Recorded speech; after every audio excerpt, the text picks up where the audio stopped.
Tonight, the Persian Gulf has gone silent in a way that naval strategists, submarine warfare specialists, and every serious analyst of undersea conflict has modeled in classified war games and strategic assessments for 2 decades. But that the comfortable, institutional assumption of American anti-submarine dominance insisted could never arrive in this theater, against this adversary, at this scale. It has arrived. And its arrival has not announced itself with the visible, trackable, satellite imageable drama of a missile salvo arcing over the strait. It has announced itself the way the submarine always announces itself, in silence, in the sudden, inexplicable disappearance of a vessel from its expected position, in the distress signal that cut through the electromagnetic spectrum in the pre-dawn hours and then stopped. 3 Iranian Fateh-class submarines, the most operationally capable undersea vessels in the Islamic Revolutionary Guard Corps Navy's inventory, operating in a coordinated patrol architecture that American anti-submarine warfare assets in the theater did not detect, did not track, and demonstrably did not neutralize, executed the engagement that the Western naval community has spent years insisting Iran lacked the capability to conduct. The USS Arleigh Burke, DDG-51, the lead ship of America's most capable destroyer class, the vessel whose name defines an entire era of surface warfare dominance, was struck by 2 Hoot variant supercavitating torpedoes in the shallow water approaches to the Strait of Hormuz and sank in 11 minutes. 11 minutes. Not the protracted damage control battle that a surface missile engagement permits. Not the window for emergency communications, for rescue coordination, for the chain of command to absorb what is happening and begin formulating a response. 11 minutes. From first torpedo impact to the point at which the Arleigh Burke ceased to exist as a surface combatant, as a weapons platform, as a collection of human beings with any meaningful chance of collective survival. The waters of the Persian Gulf do not give back what they take in 11 minutes. The United States 5th Fleet headquarters in Manama, Bahrain, the operational nerve center of American naval power in the Gulf, the installation from which every American maritime operation in this theater has been planned, coordinated, and commanded for 3 decades, has been evacuated. Not as a precautionary measure, not as a temporary relocation while the immediate threat picture is assessed. Evacuated because the operational reality that 3 Iranian submarines executed an undetected coordinated attack on an Arleigh Burke-class destroyer in the approaches to the strait has made the calculus of remaining in a facility 12 kilometers from Iranian-controlled waters a calculation that no rational military commander can make in the affirmative. The 5th Fleet is operating from a vessel, its shore infrastructure, its communications architecture, its institutional presence in Bahrain is gone. The United States has not lost a destroyer to submarine warfare since the Second World War. That sentence contains within it the full weight of what tonight represents. Not a harassment operation, not a proximity incident, not the kind of managed escalation that the crisis management frameworks of the past 2 decades have been constructed to address.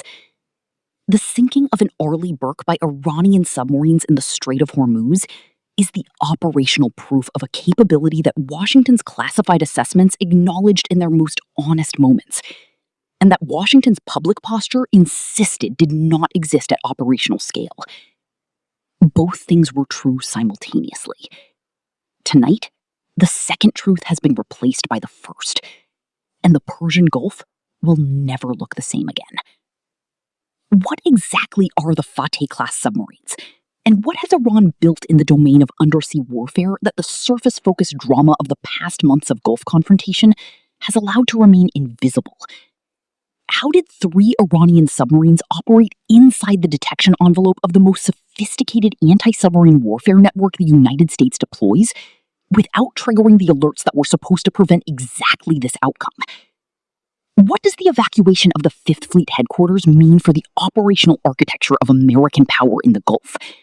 And what options remain available to an administration confronting the most profound naval loss in the lifetime of everyone currently serving in uniform? And what does a world look like in which Iran controls the Persian Gulf not through missile salvos that burn on the surface for satellites to photograph, but through the permanent, silent, invisible threat of submarines that have already demonstrated they can operate and kill undetected? To understand what happened in the approaches to the Strait of Hormuz, you must first understand why the submarine is categorically different from every other weapon system that is featured in the Iranian-American confrontation of the past several months.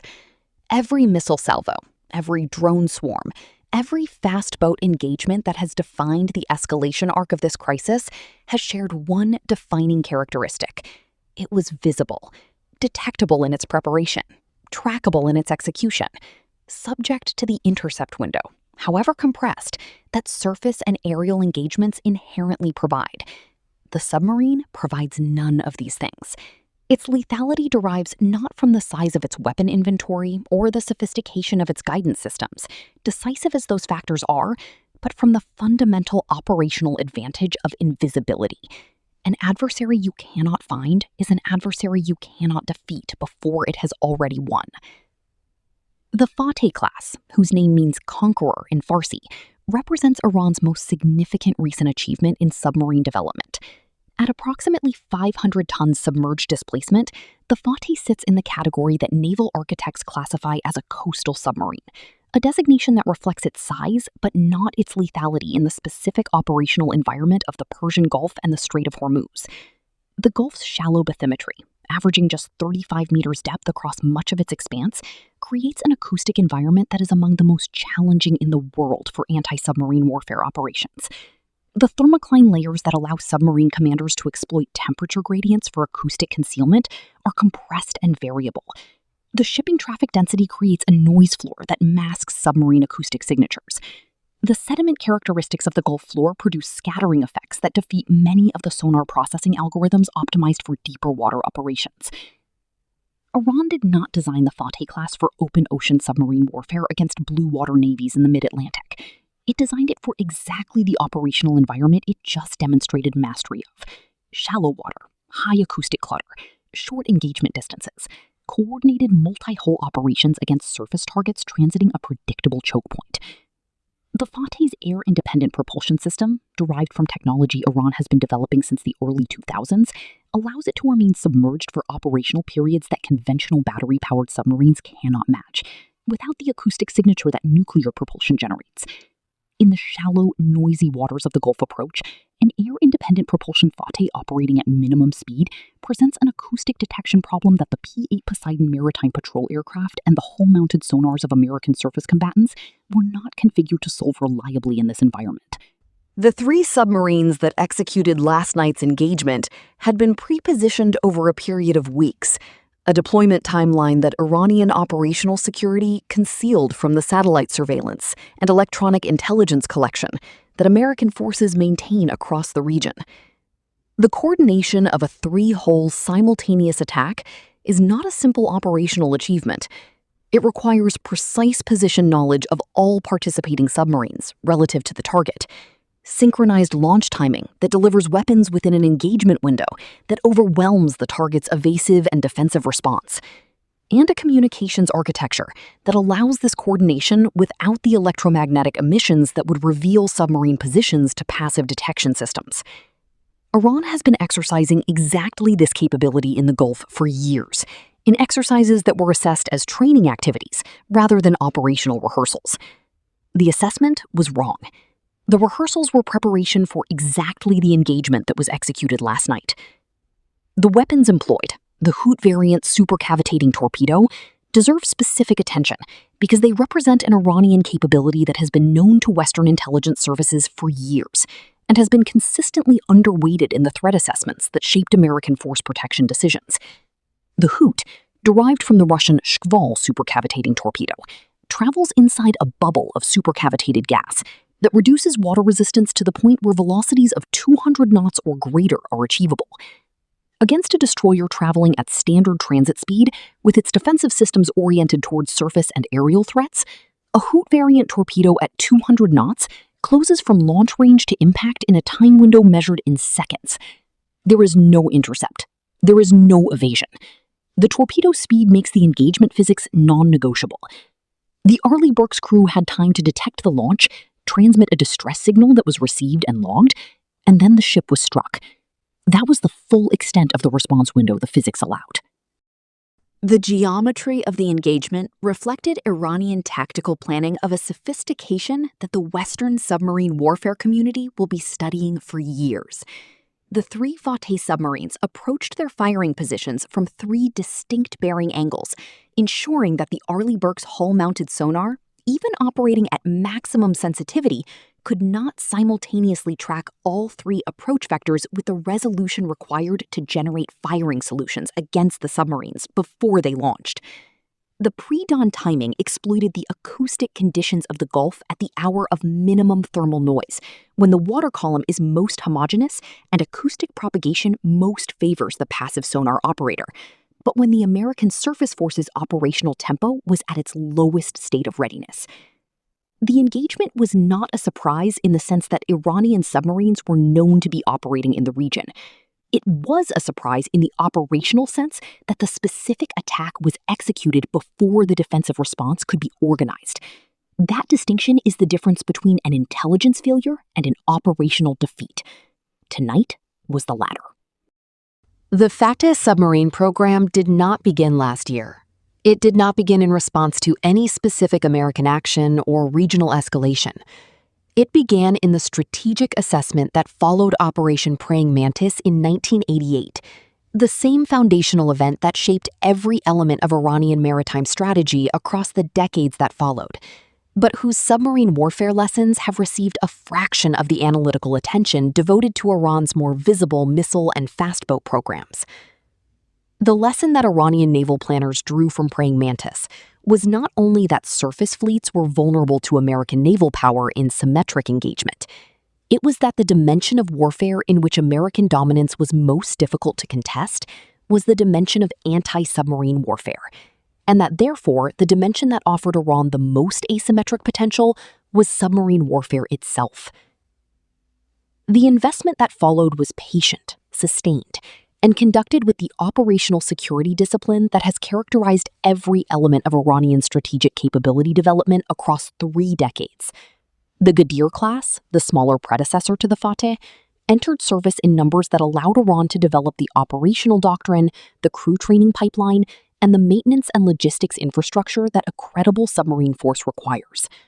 Each Ghadir hull was a training platform for the more capable Fateh that would follow, and the doctrine that Ghadir crews developed in the shallow, complex waters of the Gulf was doctrine specifically adapted to the operational environment rather than borrowed wholesale from submarine traditions developed in deeper water theaters. The Fateh-class advanced this program to operational maturity. Its air-independent propulsion extended patrol endurance beyond what conventional battery submarines could achieve. Its weapon complement, combining the Hoot variant supercavitating torpedo with the JASC-2 anti-ship cruise missile that can be launched from submerged depth, gives it engagement options across multiple target types and engagement geometries. The cruise missile option is particularly significant for the current strategic environment. A Fateh operating submerged can engage surface targets at ranges that keep it well beyond the immediate response capacity of its intended victims, launching weapons that arrive from a bearing that provides no warning of the originating platform's location. The target is struck, the submarine is never found. The production scale of the Fateh program reflects the same strategic discipline that has characterized every element of Iranian defense industrial development. The program has produced sufficient hulls to allow coordinated multi-submarine operations across the Gulf geography, while maintaining reserve capacity that American planners cannot reliably estimate. The classification of Iranian submarine inventory numbers is among the most closely held in any Western intelligence service, because the honest answer to how many Fateh and Ghadir-class submarines Iran currently operates carries implications for American force protection in the Gulf that the public posture of deterrence cannot comfortably accommodate. The Fateh-class advanced this program to operational maturity. Its air-independent propulsion extended patrol endurance beyond what conventional battery submarines could achieve. Its weapon complement, combining the Hoot variant supercavitating torpedo with the JASC-2 anti-ship cruise missile that can be launched from submerged depth, gives it engagement options across multiple target types and engagement geometries. The cruise missile option is particularly significant for the current strategic environment. A Fateh operating submerged can engage surface targets at ranges that keep it well beyond the immediate response capacity of its intended victims, launching weapons that arrive from a bearing that provides no warning of the originating platform's location. The target is struck, the submarine is never found. The production scale of the Fateh program reflects the same strategic discipline that has characterized every element of Iranian defense industrial development. The program has produced sufficient hulls to allow coordinated multi-submarine operations across the Gulf geography, while maintaining reserve capacity that American planners cannot reliably estimate. The classification of Iranian submarine inventory numbers is among the most closely held in any Western intelligence service, because the honest answer to how many Fateh and Ghadir-class submarines Iran currently operates carries implications for American force protection in the Gulf that the public posture of deterrence cannot comfortably accommodate. Understanding the full scope of Iran's undersea architecture requires looking beyond the Fateh hull to the supporting infrastructure that makes its operational employment possible. The network of hardened underground submarine pens along the Iranian coastline, constructed with the specific objective of surviving the kind of precision airstrikes that American planners would execute against a concentrated and visible submarine basing posture, provides the logistical foundation that a sustained submarine campaign requires. Submarines cannot operate indefinitely without maintenance, crew relief, weapons reloading, and fuel. Iran has built the shore infrastructure that extends the operational endurance of its submarine force beyond what a single patrol cycle allows. The dispersed, hardened character of that infrastructure means that a retaliatory strike against Iranian submarine bases would require a campaign of breadth and depth that carries consequences extending far beyond the immediate military objective. Iran has built a submarine force that can be employed. It has also built the infrastructure to sustain that employment through the retaliation that employment will trigger. That combination is the strategic achievement that tonight's engagement has made visible. The specific investment in the Hoot supercavitating torpedo deserves recognition as an independent technical achievement of the first order. Standard torpedoes travel at speeds measured in the range of 30 to 50 knots. The physics of water resistance impose this limitation on conventional torpedo designs. The supercavitating approach defeats that physics by surrounding the torpedo body in a bubble of gas that effectively removes water contact resistance from the equation, allowing velocities that change the fundamental calculus of anti-torpedo response. Against a standard torpedo, a surface combatant has minutes to detect, classify, and begin evasive action. Against a Hoot variant at 200 knots, those minutes compress to seconds that are insufficient for any meaningful defensive response. Iran did not develop this capability as a laboratory curiosity. It developed it as the specific solution to the specific problem of striking American surface combatants whose close-in defensive systems are optimized against the threat profiles that standard torpedoes present. The evacuation of Fifth Fleet headquarters from Manama is the strategic event of tonight that will receive the least immediate attention in the crisis management communications of the American government, and that carries the deepest long-term consequences for the architecture of American power in the Gulf. A missile strike is a crisis. A drone swarm is an incident. The evacuation of the operational headquarters from which American naval power in the Gulf has been commanded for 30 years is a strategic retreat. The terminology matters because the institutional consequences differ categorically. American forces in Bahrain cannot be struck by missiles from a submarine operating submerged without detection, in the way that surface and aerial threats present themselves. They can be struck by the JASC-2 cruise missile, launched from a Fateh, operating submerged, at ranges that place the launch platform entirely beyond the detection and response capacity of American surface and aerial assets. The calculus that produced the evacuation decision is therefore not the calculus of a specific threat assessment about imminent Iranian intent. It is the calculus of a command that has just watched an Iranian submarine sink a destroyer without detection, that is aware of additional Fateh-class submarines, whose current positions it cannot confirm, and that is sitting in a facility 12 kilometers from Iranian-controlled waters. That calculus has a clear output, regardless of how uncomfortable its implementation is politically and institutionally. The specific quality of the panic that has gripped Washington tonight is different from the panic generated by every previous escalation event in this confrontation. Previous events, the tanker strikes, the carrier damage, the Hormuz disruptions, generated the panic of an institution confronting a scenario it had modeled but hoped to avoid. Tonight's panic has a different character. It is the panic of an institution that has just discovered that the anti-submarine warfare capability it believed was adequate to protect its surface forces in the Gulf was not. That the detection and tracking systems, the maritime patrol aircraft, the towed array sonars, the coordinated surveillance network that American naval doctrine identified as the primary means of submarine threat management in confined waters failed to provide the warning that the doctrine promised. That failure is not a tactical surprise. It is a doctrinal invalidation. And doctrinal invalidations carry consequences that outlast any single tactical engagement.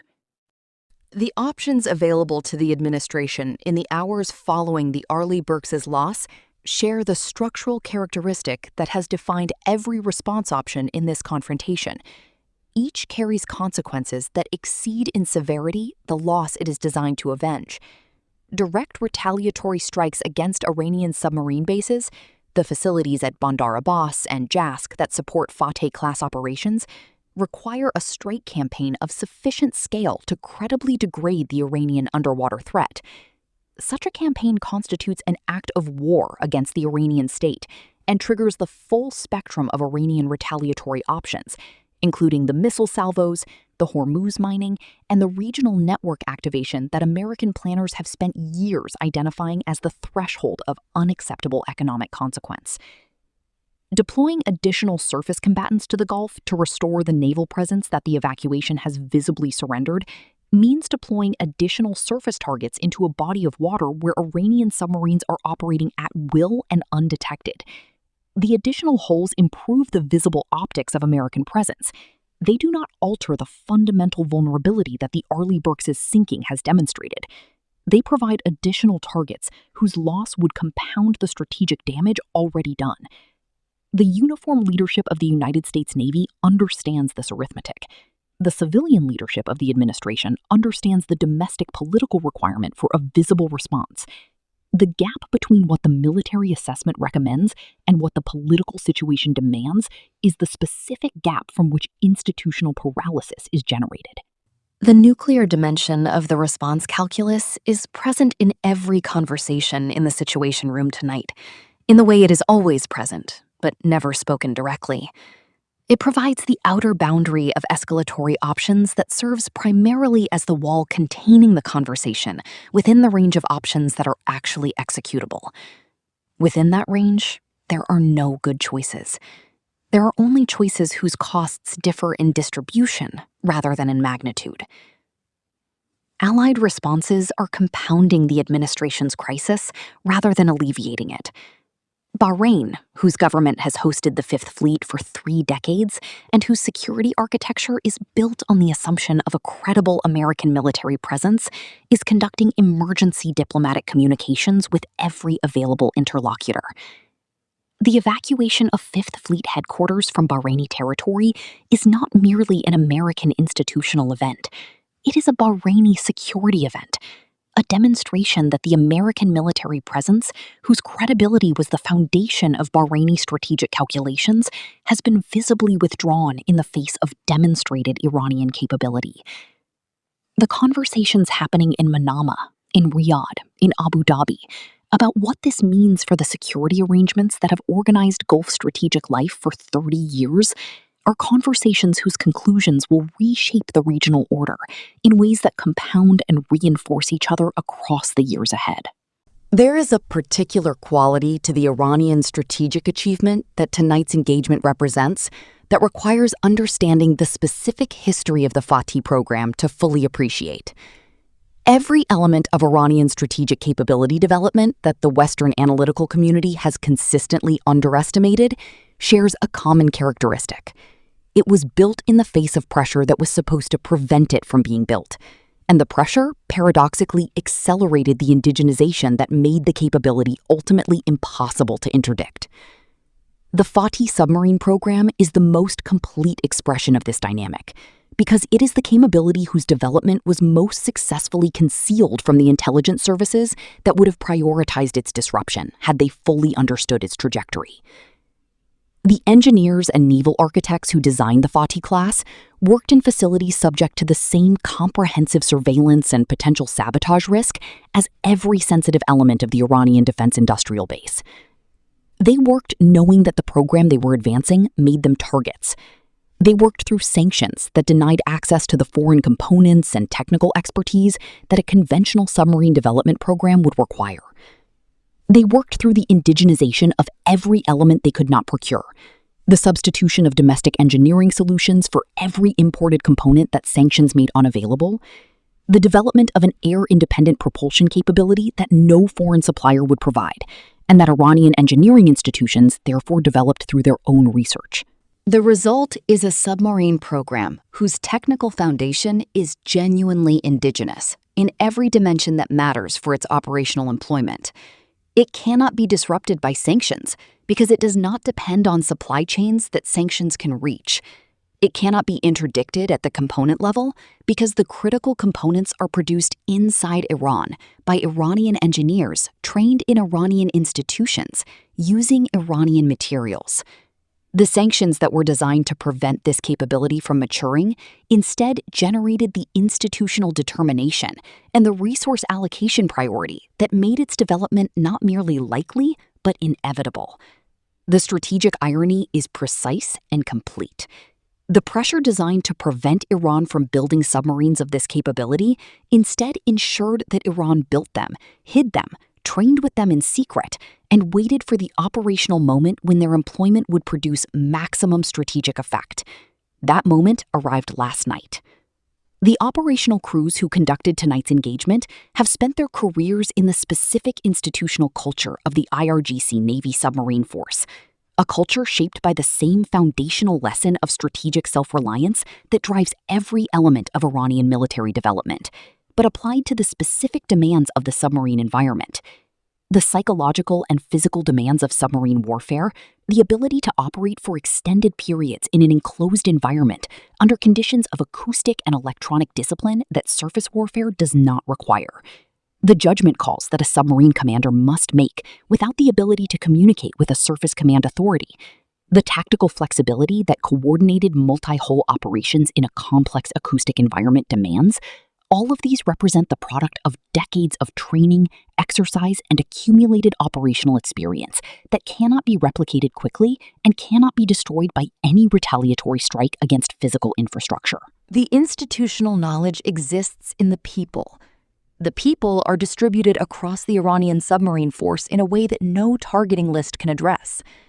The commanders who planned tonight's engagement, the crews who executed it, the intelligence officers who fused the targeting data that positioned 3 submarines against a single destroyer with sufficient precision to guarantee the outcome. All of these are individuals embedded in an institutional culture whose commitment to strategic self-reliance and operational excellence has been tested and refined across decades of sanctions, of isolation, and of the accumulated experience of an organization that has been preparing for exactly this kind of engagement since the day it was established. The will that built the Fateh submarines is not the will of a government responding to external circumstances. It is the will of a revolutionary state that made a foundational decision 40 years ago about the nature of the security environment it inhabits and the capabilities required to survive and prevail within it. That decision produced the ballistic missile program, the drone development ecosystem, the anti-ship cruise missile force, the fast attack craft doctrine, and the submarine capability that has now demonstrated its operational maturity in the most unambiguous way available. None of these capabilities exist in isolation. Each is one component of a multi-domain denial architecture whose defining characteristic is that no single American response can address all of its components simultaneously. You can strike the missile sites and leave the submarines intact. You can degrade the submarine bases and leave the missile force mobile and reloading. You can address the surface dimensions of the threat and find the undersea dimension continuing to operate. Iran built a defense that cannot be dismantled piece by piece. Tonight, it demonstrated that fact in the domain that American strategic culture was least prepared to confront. Pull back from the specific coordinates where the Arleigh Burke went down, from the emergency sessions in Manama and Washington, from the acoustic data being processed by every anti-submarine warfare platform in the theater in an effort to locate submarines that have demonstrated they can operate undetected. And look at what the Persian Gulf means as a strategic environment in the hours after the most consequential undersea engagement since the Second World War. The surface of the Gulf is contested. American missiles, American aircraft, American destroyers and cruisers contest it every day. That contestation, violent and consequential as it has been across the escalation arc of recent months, has been visible. It has been deterrable in theory, manageable in practice, addressable through the response options that surface and aerial warfare provide. The undersea dimension of the Gulf has now been demonstrated to be ungoverned in a fundamentally different way. Iranian submarines operate in it.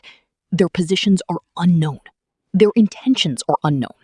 Their next engagement is unknown. And the anti-submarine warfare assets available to American forces in the theater have just been operationally demonstrated to be insufficient to find and fix Iranian submarines before they execute attacks on American surface combatants.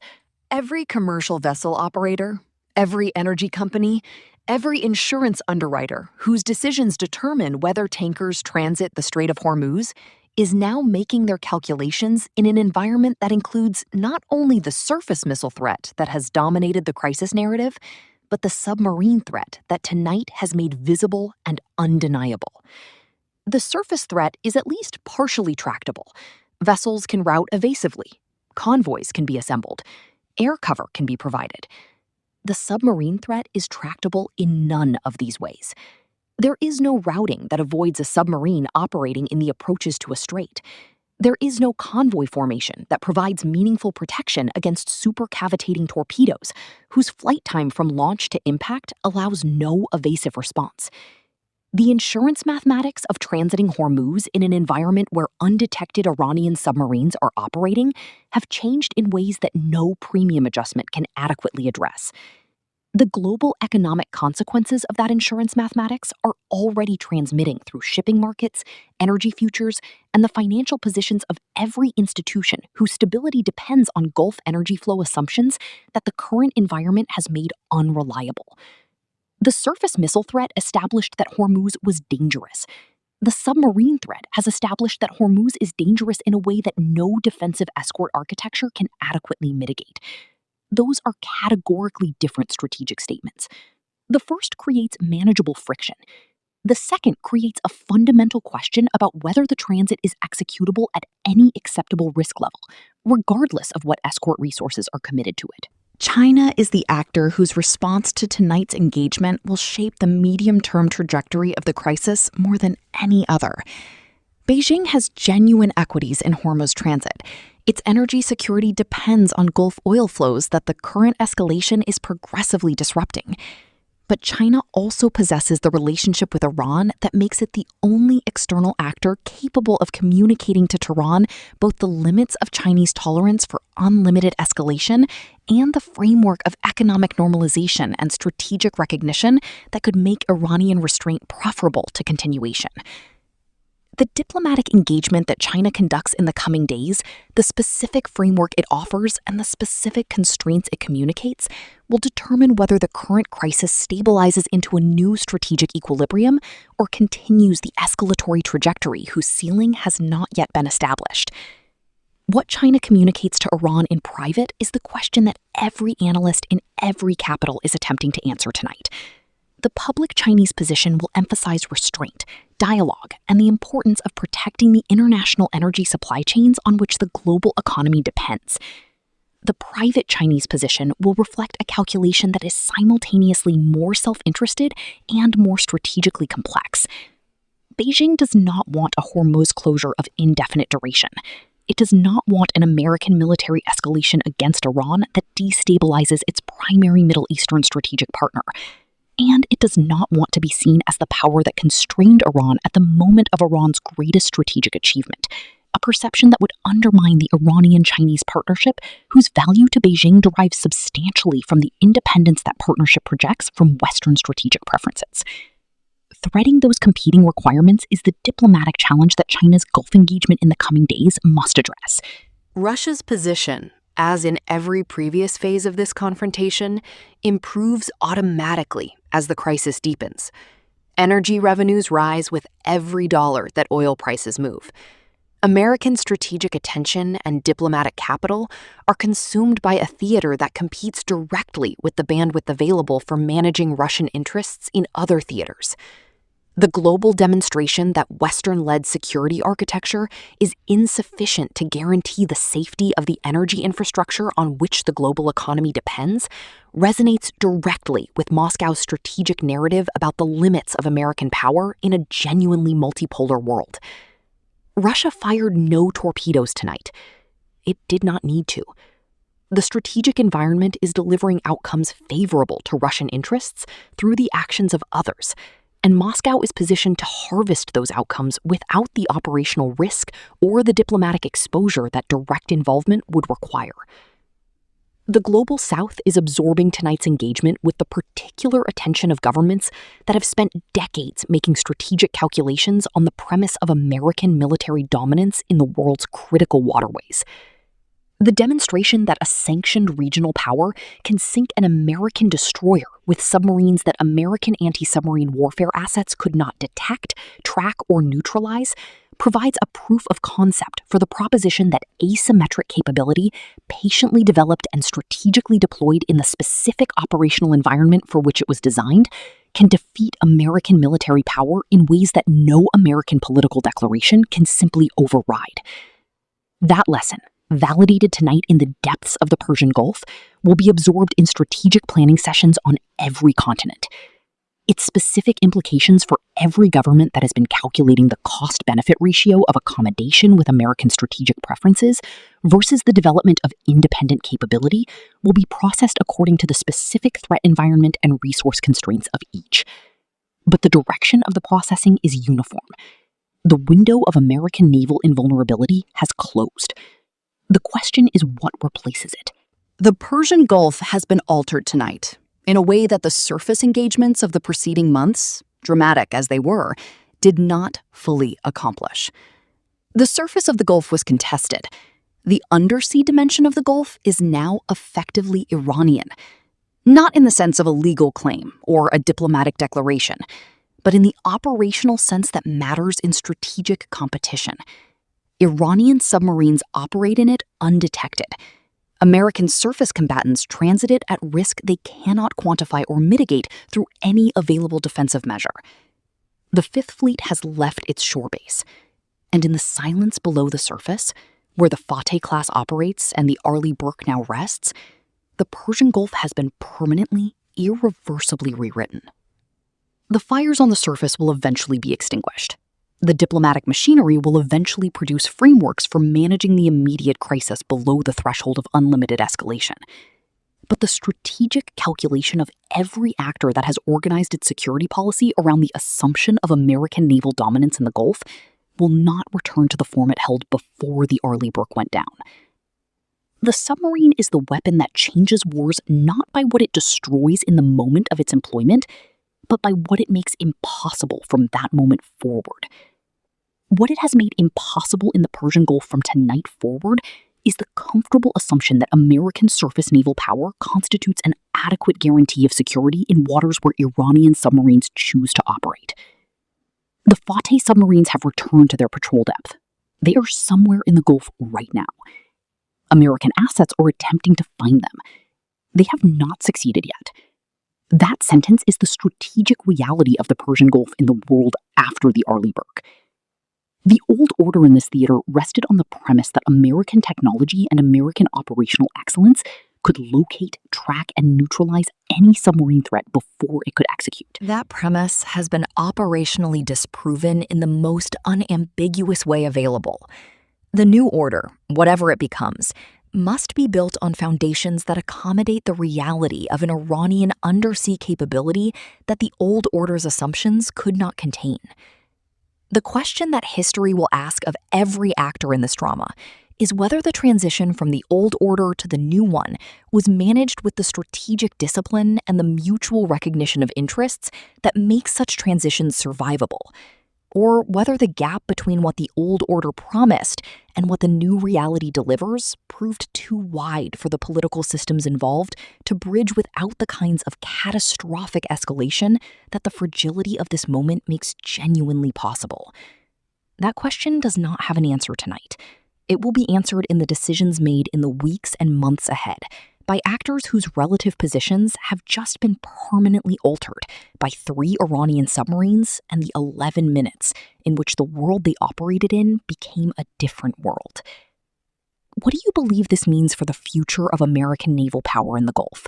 Does Washington have an answer to an undersea threat it demonstrably cannot detect? Or has the Persian Gulf shifted permanently beneath the surface into Iranian strategic control? Drop your analysis in the comments. The most important conversation on this platform is happening right now. If this analysis reached what the managed narrative refuses to address, share it, hit like, and subscribe. The submarines are still out there. The next development in this crisis is already unfolding beneath the surface. Stay sharp, stay informed, and we will see you in the next.